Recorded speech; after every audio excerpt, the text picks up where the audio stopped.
بسم الله الرحمن الرحيم. أعوذ بالله السميع العليم من الشيطان الرجيم.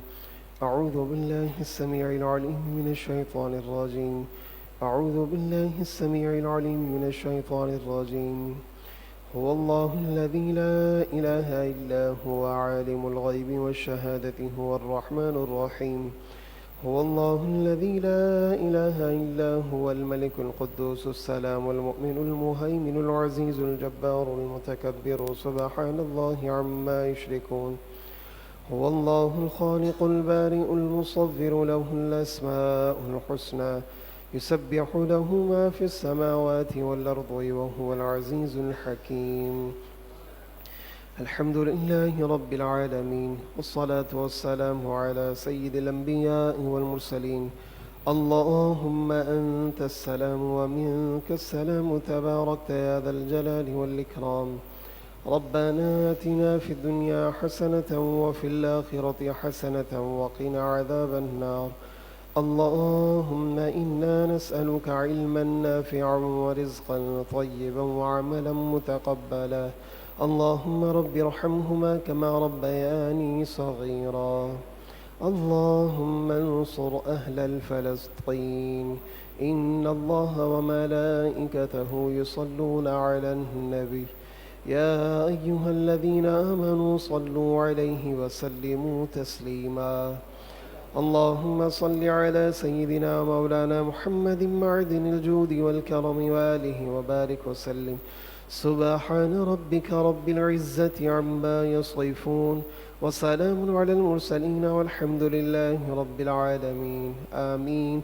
لا إله إلا الله محمد رسول الله.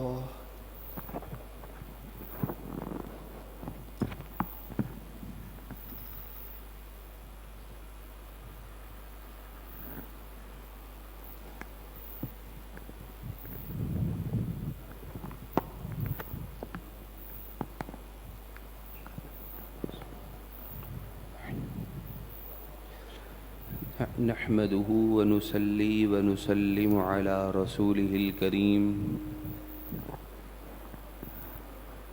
أما بعد فأعوذ بالله من الشيطان الرجيم. بسم الله الرحمن الرحيم.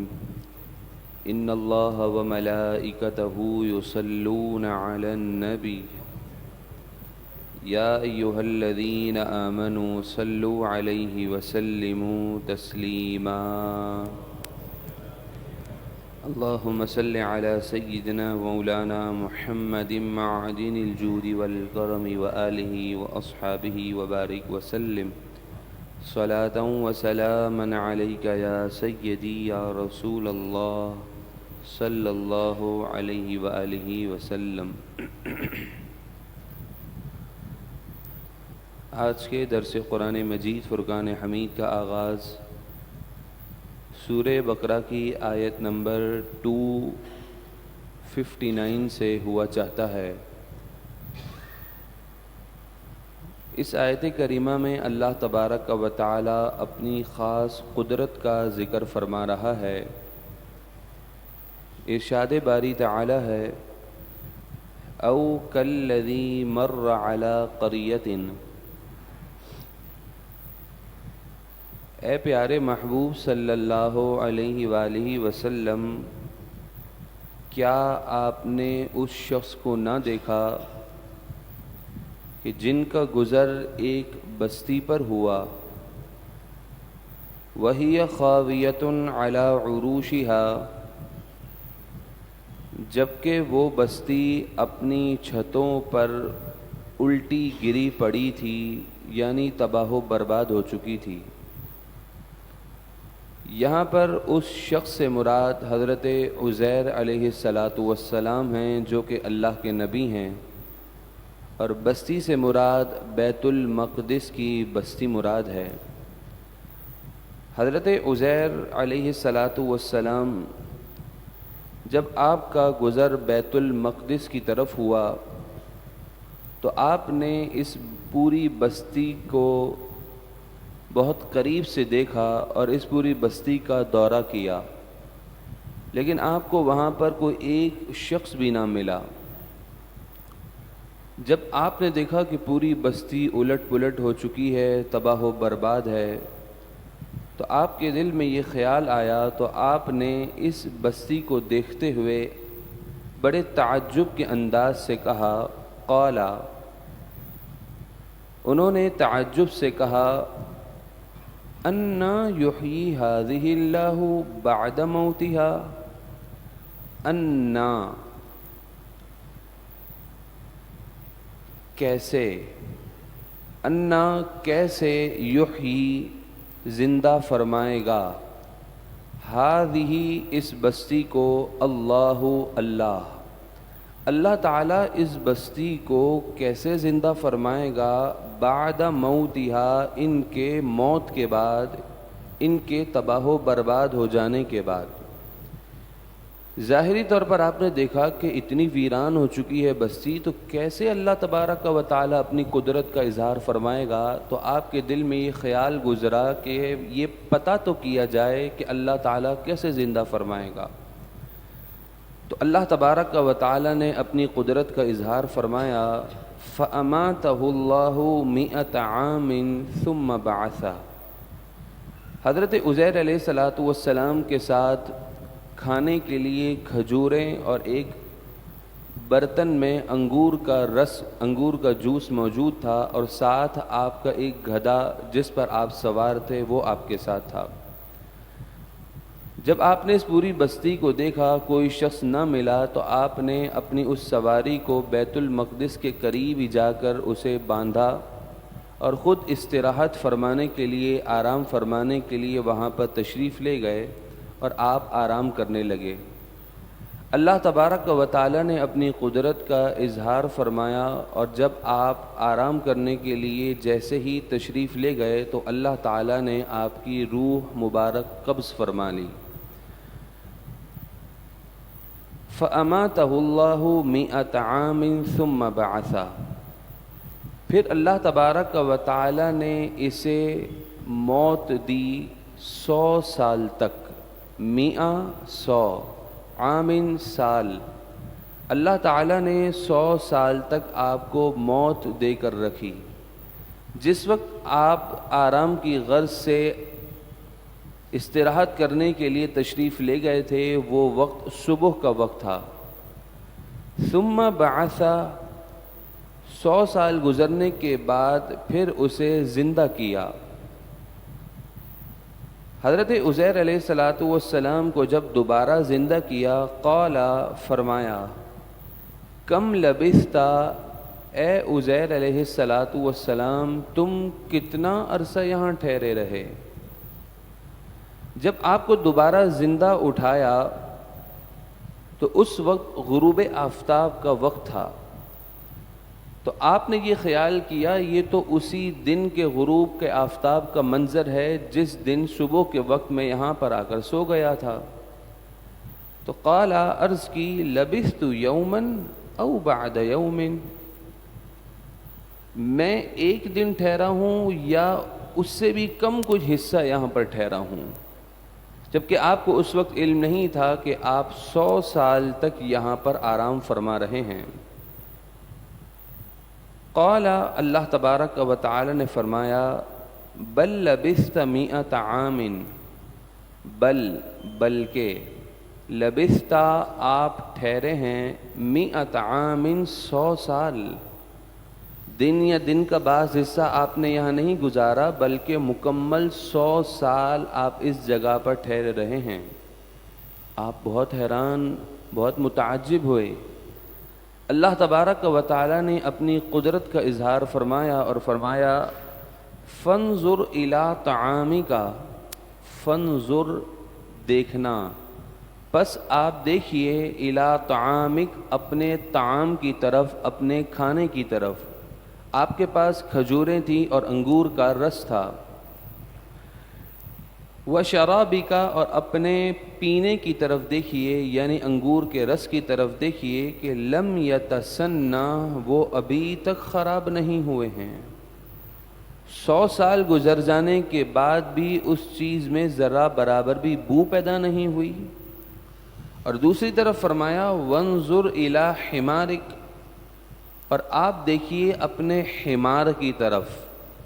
حمار گدھے کو کہتے ہیں، جو آپ کی سواری تھی، آپ کے ساتھ تھی، آپ نے اسے وہاں باندھ کے رکھا تھا، تو کہا آپ اپنے گدھے کی طرف دیکھیے. اللہ تبارک و تعالیٰ نے اس گدھے کی جتنے بھی ہڈیاں تھیں، گوشت تھا، کھال تھی، سب کا سب بالکل بکھیرا کر دیا تھا. ہڈیاں آپس میں چورا چور ہو چکی تھیں، گوشت کا نام و نشان موجود نہیں تھا، اجزاء بکھر چکے تھے. تو اللہ تبارک و تعالیٰ نے آپ کی توجہ یہاں فرمائی کہ آپ اپنے گدھے کو دیکھیے کہ وہ بالکل ختم ہو چکا ہے. جب آپ نے اپنے گدھے کو دیکھا تو اس کے بعد اللہ تبارک و تعالیٰ سے دعا فرمائی. اللہ تبارک و تعالیٰ نے آپ کی دعا قبول کی. آپ کے اس گدھے کے جتنے بھی اعضاء بکھر چکے تھے وہ اعضاء دوبارہ قائم ہوئے، ہڈیاں آپس میں جڑیں، ان ہڈیوں کے اوپر گوشت لگا، ان گوشت کے اوپر کھال لگی، اور پھر اللہ تبارک و تعالیٰ نے اس دوبارہ گدھے کے اندر روح ڈال کر اسے مکمل زندہ فرما دیا. وَلِنَجْعَلَكَ آیَةً لِلنَّاسِ. اب اللہ تبارک و تعالیٰ اس پورے منظر کے بعد فرما رہا ہے، یہ کام ہم نے اس لیے کیا تاکہ لوگوں کے لیے اس کام میں نشانی ہو جائے. جو لوگ موت کے بعد کا انکار کرتے ہیں اور کہتے ہیں کہ دنیا ہی ہے، اس دنیا سے چلے جانے کے بعد پھر آخرت کا کوئی کانسیپٹ ہی نہیں ہے، اٹھنے کا کوئی کانسیپٹ نہیں ہے، تو فرمایا اے عزیر علیہ السلام، آپ کا 100 سال کے بعد دوبارہ اٹھنا ہم نے اس عمل کو لوگوں کے لیے نشانی بنا دیا ہے. وانظر الی العظام. اے پیارے عزیر علیہ السلام، آپ اپنے اس گدھے کی ہڈیوں کی طرف دیکھیے کہ کیف ننشزها، ہم انہیں کیسے جوڑتے ہیں، ثم نکسوها لحما، پھر ان کے اوپر گوشت پہنا دیتے ہیں. اللہ تبارک و تعالی نے تمام مناظر آپ کی آنکھوں کے سامنے فرمائے. فلما تبین له، پھر جب یہ معاملہ آپ پر ظاہر ہو گیا، یعنی آپ کی نظروں کے سامنے آپ کے گدھے کو دوبارہ زندہ کر دیا گیا، قال، تو کہنے لگے، اعلم، میں خوب جانتا ہوں کہ ان اللہ علی کل شیء قدیر، بے شک اللہ تبارک و تعالی ہر چیز پر قادر ہے. جو رب 100 سال کے بعد مجھے دوبارہ زندہ اٹھانے پر، میرے گدھے کے سب کچھ ختم ہو جانے کے بعد اسے دوبارہ زندہ اٹھانے پر قادر ہے، وہی رب پوری مخلوق کو دوبارہ زندہ اٹھانے پر بھی قادر ہے. آگے اللہ تبارک و تعالی نے اگلی آیت میں دوبارہ اپنی اسی قدرت کا بڑی ہی شاندار طریقے سے ذکر فرمایا. وَإِذْ قَالَ إِبْرَاهِيمُ رَبِّي، اور جب حضرت ابراہیم علیہ السلام نے عرض کی، ربی، اے میرے رب، ارینی کیف تحیی الموتى، کہ تو مجھے دکھا کہ تو مردوں کو کیسے زندہ فرماتا ہے. کیفا، کیسے، تحیی، زندہ فرماتا ہے، الموتى، مردوں کو. ہوا اس طرح تھا کہ حضرت ابراہیم علیہ السلام سمندر کے کنارے موجود تھے. آپ نے وہاں ایک لاش دیکھی. سمندر کا پانی اترتا چڑھتا ہے. جب خوب پانی اوپر کی طرف چڑھا ہوا تھا تو اس لاش کو مچھلیوں نے کھایا.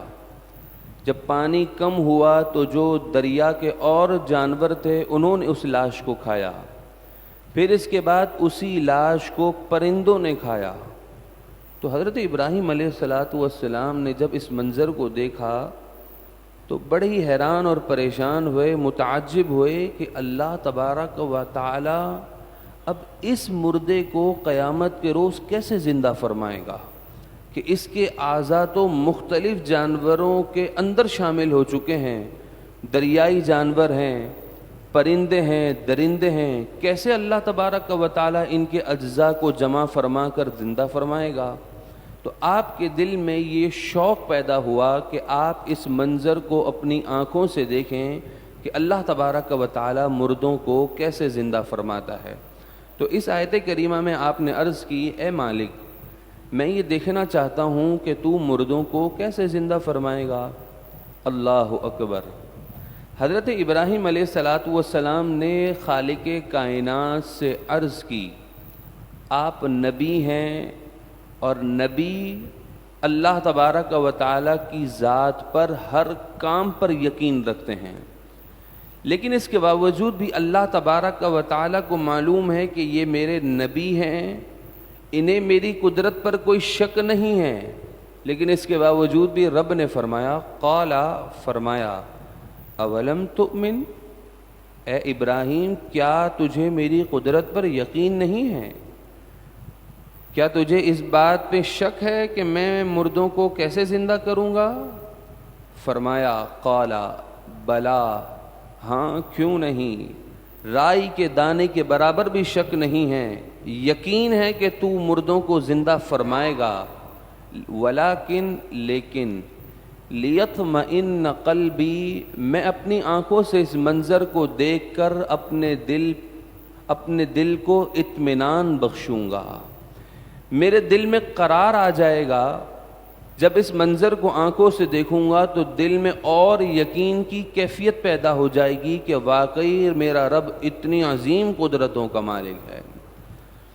تو فرمایا قال، اللہ تبارک و تعالی نے فرمایا فخذ اربعۃ من الطیر، آپ 4 پرندے لے لیجئے، جس کے متعلق فرمایا گیا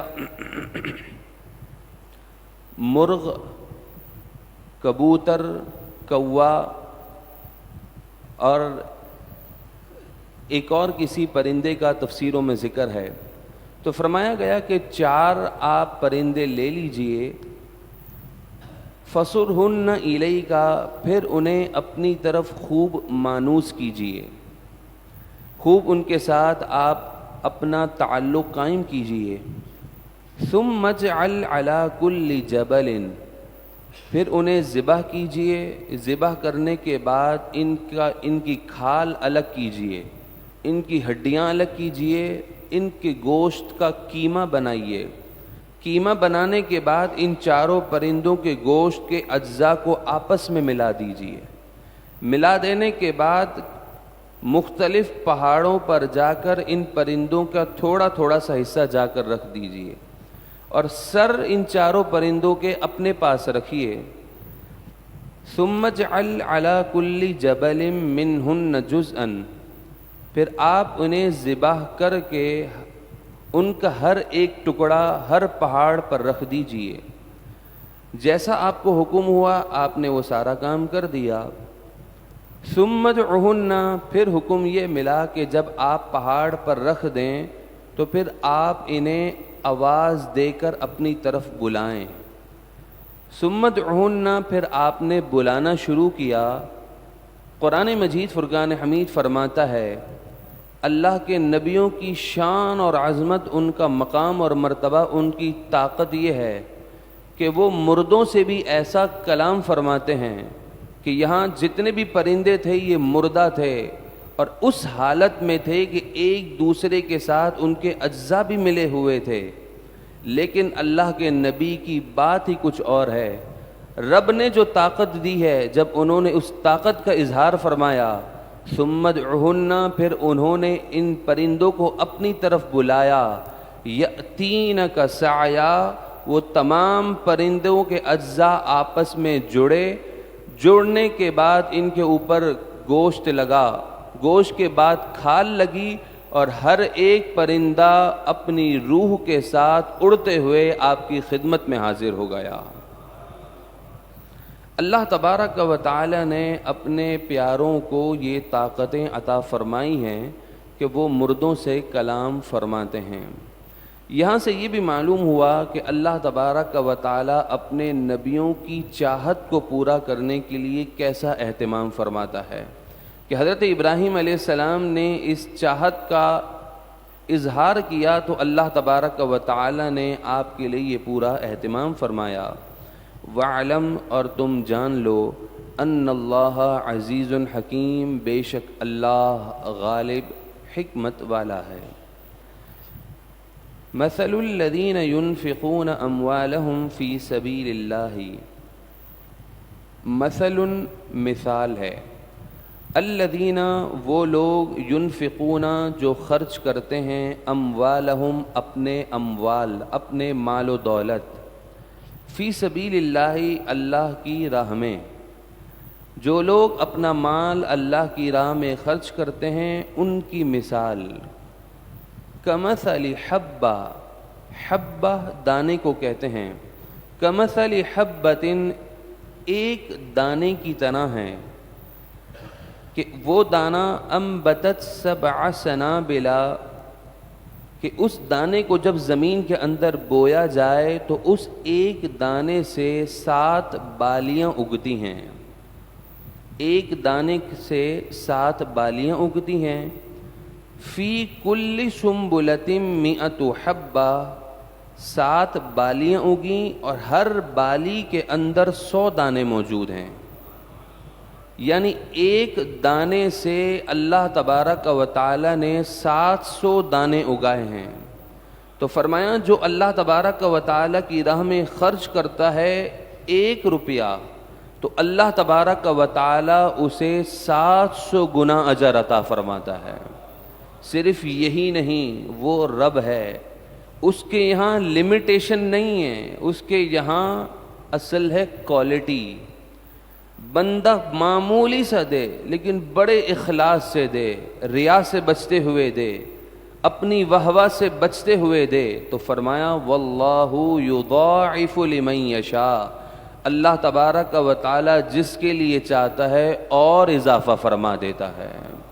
پھر جب اضافہ ہوتا ہے تو پھر وہ رب ہے، جتنا چاہتا ہے اتنا عطا فرما دیتا ہے۔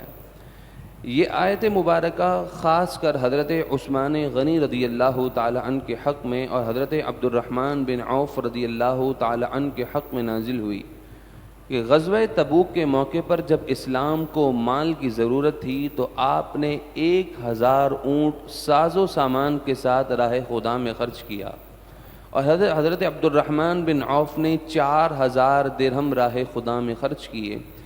واللہ واسع علیم، اور اللہ خوب وسعت والا، علم والا ہے۔ الذین ينفقون اموالہم فی سبیل اللہ، وہ لوگ جو اپنے اموال، اپنے مالوں کو اللہ کی راہ میں خرچ کرتے ہیں، ثم لا یتبعون ما انفقوا منا، پھر خرچ کرنے کے بعد نہ احسان جتلاتے ہیں، ولا اذن، اور نہ ہی طعنہ دے کر تکلیف پہنچاتے ہیں۔ احسان جتلانا، 4 بندوں کے سامنے بار بار اس بات کا ذکر کرنا، میں نے ہی تو تمہیں پیسے دیے ہیں، تم تو کنگلے تھے، تمہارے پاس کیا تھا، یہ تو ہماری مہربانی ہے کہ تمہیں سپورٹ کیا، تمہارے سر پر ہاتھ رکھا، آج جو کچھ بھی ہو وہ تم ہماری وجہ سے ہو۔ اس طرح کے جملے دے کر احسان جتلانا، تانے مارنا، تکلیفیں دینا۔ فرمایا جو لوگ راہ خدا میں مال خرچ کرنے کے بعد پھر احسان جتلاتے ہیں یا تانا زنی کرتے ہیں، لہم اجرہم عند ربہم، آیت کریمہ میں فرمایا کہ وہ لوگ جو راہ خدا میں مال خرچ کرتے ہیں پھر اس کے بعد نہ احسان جتلاتے ہیں اور نہ ہی تانا دیتے ہیں، ان چیزوں سے پاک ہو کر اپنے مسلمان بھائی کے ساتھ خیر خواہی کر کے مال خرچ کرتے ہیں، تو فرمایا لہم اجرہم عند ربہم، ان کے لیے ان کے رب کے یہاں اجر ہے، ولا خوف علیہم، اور قیامت کے روز ان پر نہ کوئی خوف ہوگا، ولا ہم یحزنون، اور نہ ہی وہ غمگین ہوں گے۔ اس آیت کریمہ میں ہم مسلمانوں کو اس بات کی تعلیم دی جا رہی ہے کہ اپنے کسی مسلمان بھائی کی مدد کرنے کے بعد اسے بار بار یاد دلانا اور گھما پھرا کر اس کو اس بات کی طرف اس کے ذہن کو لے کر چلے جانا یہ مناسب نہیں ہے، اس سے اجر ضائع ہو جاتا ہے۔ قول معروف، بہت ہی پیاری نصیحت فرمائی گئی۔ فرمایا قول معروف، اچھی بات کہنا، ومغفرۃ، اور معاف کر دینا، خیر، یہ بہتر ہے، من صدقۃ یتبعها اذی، اس صدقہ دینے سے کہ جس صدقہ دینے کے بعد تکلیف دی جائے، احسان جتلایا جائے۔ اس سے بہتر تو یہ ہے کہ آپ اس کی مدد ہی نہ کریں اور اس کو دعا دے کر رخصت کر دیں۔ ساتھ ہی اس آیت کریمہ میں اس بات کی بھی تعلیم دی گئی کہ اگر ایسا شخص آپ سے آ کر بار بار دست سے سوال کر رہا ہے اور آپ کے پاس اس کی حاجت کو پورا کرنے کے لیے کچھ انتظام نہیں ہے، اگرچہ وہ کتنی مرتبہ ہی سوال کر رہا ہو، فرمایا قول معروف، اچھی بات کہو، اسے بار بار جھڑکو مت۔ اگر آپ کے پاس انتظام نہیں ہے تو فرمایا ومغفرۃ، اسے دعا دے کر رخصت کر دو۔ اللہ تعالیٰ تمہارے حق میں بہتر فرمائے، اللہ تمہاری اس آزمائش کو دور فرمائے، اللہ خیر اور عافیت کا معاملہ رکھے، دعا دو۔ لیکن افسوس کے ساتھ آج ہمارے معاشرے کے اندر دونوں طرف سے بہت زیادہ اس معاملے میں اصلاح کی ضرورت ہے۔ جو ضرورت مند ہیں انہوں نے اپنے آپ کو معاشرے میں اتنا ضرورت مند بنا دیا ہے کہ سفید پوش پر بھی اعتبار اٹھ گیا ہے، جس کی وجہ سے اکثریت صدقہ و خیرات اور نفلی عمل اور نفلی خیرات کا پیسہ ان لوگوں کو چلے جاتا ہے جو اس معاملے میں مستحق نہیں ہوتے۔ حالات کے حساب سے جو لوگ اس پیشے کو اختیار کر چکے ہیں اور ان کا ایک کام ہی ہے کہ بس اب وہ ان کا کام ہی دن رات مانگنا ہے، تو دوستوں ایسے فقیروں کو دینے سے کوئی اجر و ثواب نہیں ہے۔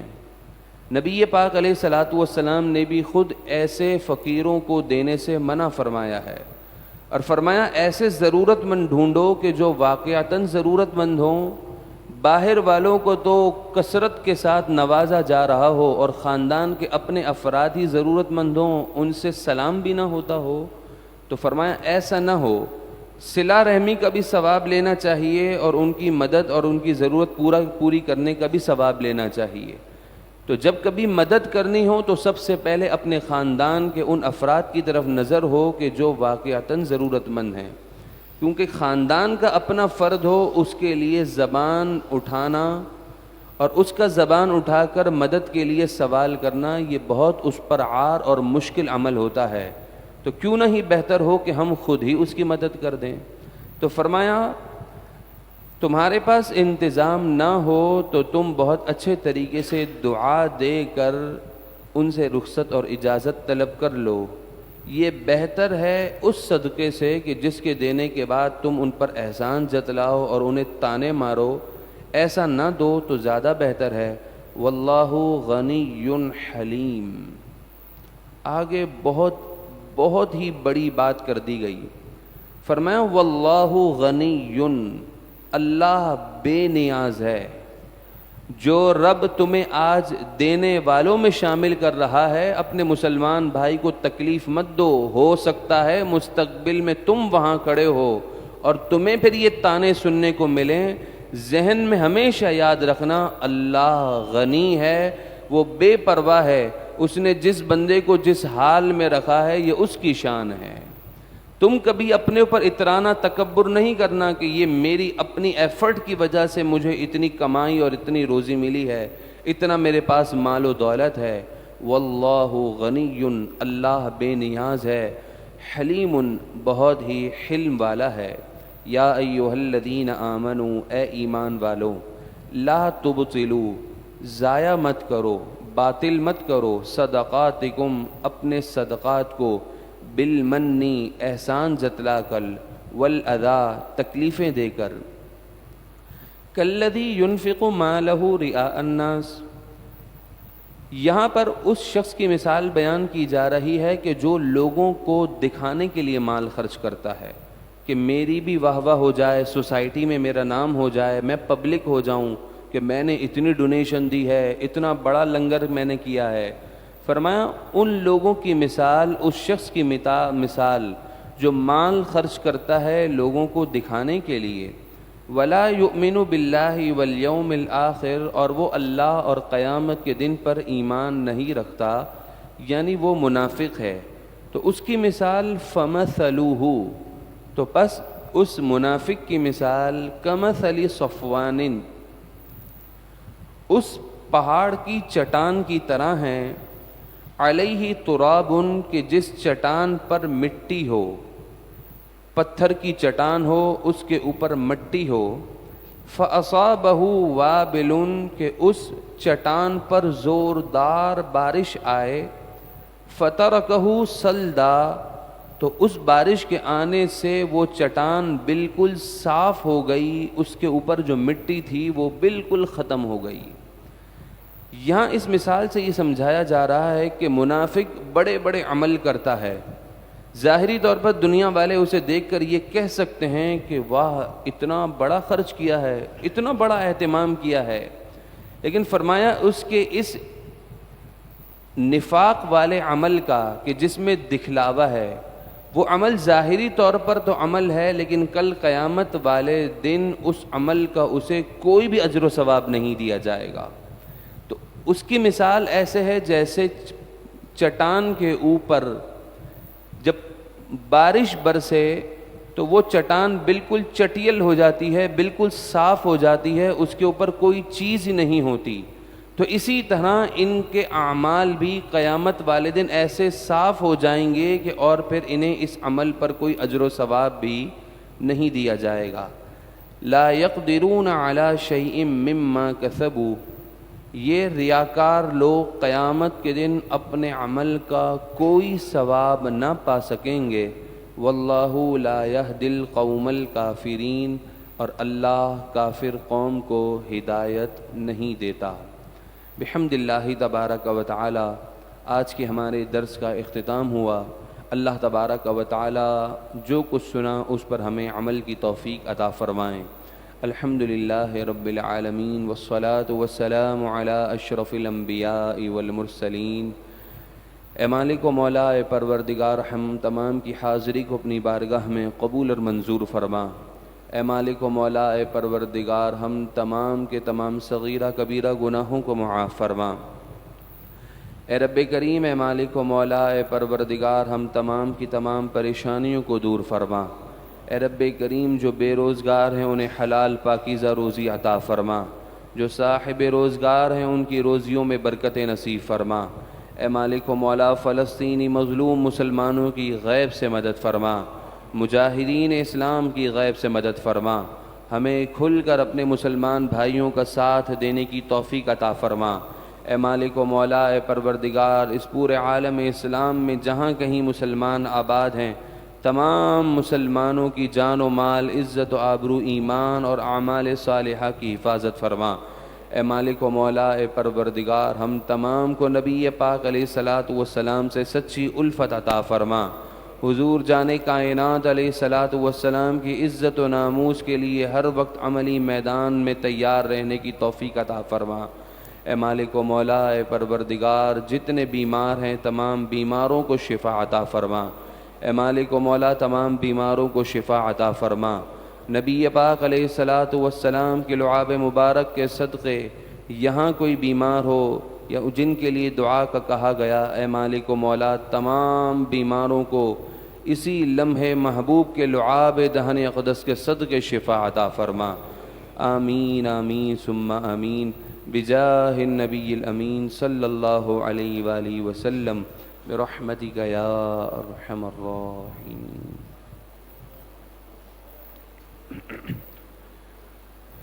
مولاي صل وسلم دائما أبدا على حبيبك خير الخلق كلهم يا ربي بالمصطفى بلغ مقاصدنا واغفر لنا ما مضى يا واسع الكرم مولاي صل وسلم دائما أبدا على حبيبك خير الخلق كلهم. وصلى الله تعالى على خير خلقه محمد وعلى آله وأصحابه أجمعين برحمتك يا